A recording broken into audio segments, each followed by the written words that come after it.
Hello, this is Andy Robinson, and joining me is the bearded Timur Hussein, and Hello.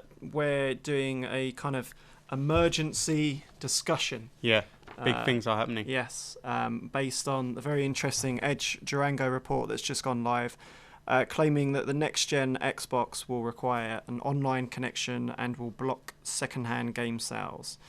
So, Timur, what do you think about this story?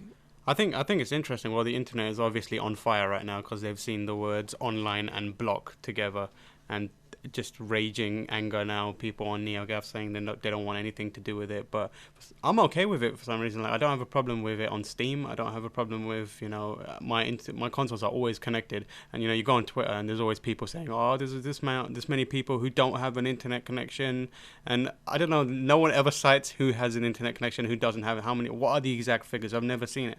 Because if you're in the modern day and you've got a console, chances are you are connecting it It's online. almost like there's an audience of console owners out there who are living on like houseboats or Yeah, something. exactly.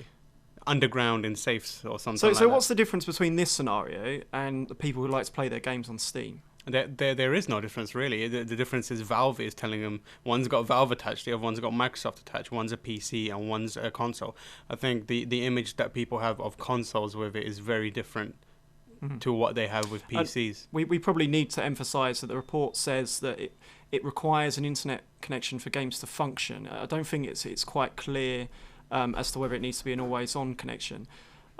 Personally, I think that's the big difference. I mean, as we've seen in the PC community, if if it does require an internet connection to be always on to play your game, that's a big difference for me because even in this day and age, it doesn't matter how fast your broadband connection is or which big metropolis you live in, your connection's going to go down from time to time, and it's quite clear that consumers don't accept that.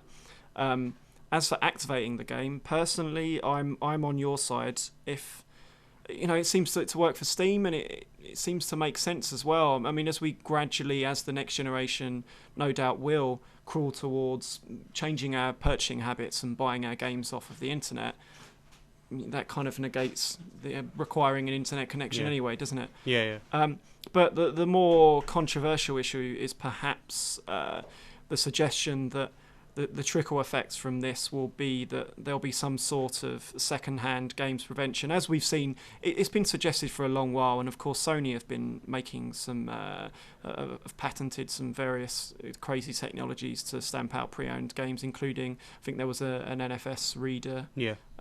style tech that kind of stamped your disc and said, this has been used. Yeah. Uh, that's the controversial one for me. What do you think? I don't know. I'm okay with it. Like you made a really good point earlier, which is that the base price of games could come down, which is my Mm. biggest issue. I rarely buy pre-owned games, and I rarely trade in games. That's not to say I'm minted and I've got so much money that I can buy a game whenever I want to. It's just a matter of I'm savvy enough, which I'm sure everyone else is. A lot of people listening to this and reading our website are to go online and find a decent deal or know how the retail kind of world works now. I don't go into stores and purchase. I very rarely go into stores and purchase.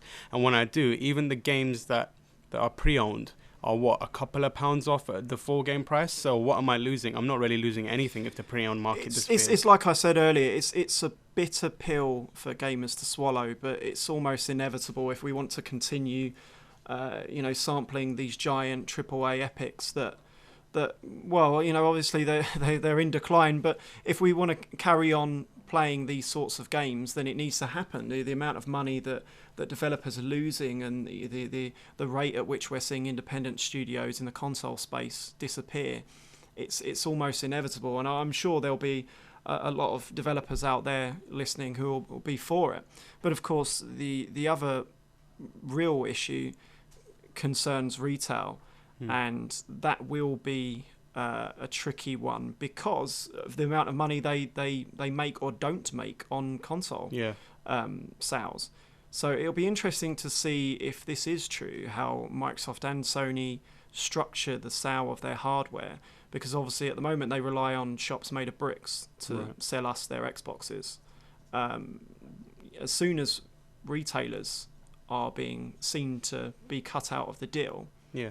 will they want to carry on stocking an Xbox that they're going to make barely anything out of? I mean, they make their money from game Yeah. sales.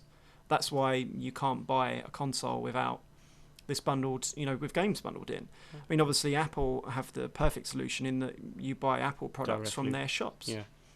But on top of that, I mean, a lot of people, a surprising amount of people, I think, still now go online to purchase their consoles. In the early days of a console, especially, like when a new console is announced, I know for a fact the amount of people that I know personally went online to quickly find a good deal, compared to that were like, all right, I'm just gonna go to my local store and pre-order one, is vastly like in favor of going online. So I'm sure that people.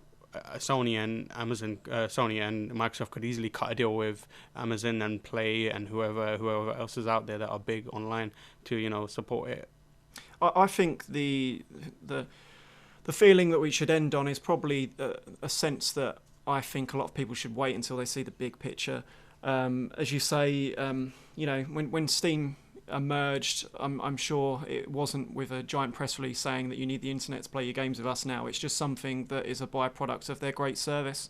On the next Xbox, if you gamers are seen to be getting value from buying their games from Xbox Live instead of shops, then they'll do that. And obviously, you need an internet connection to do that. I also feel that a lot of the experiences that we'll be getting from the next generation of consoles will be increasingly more social, as we're seeing.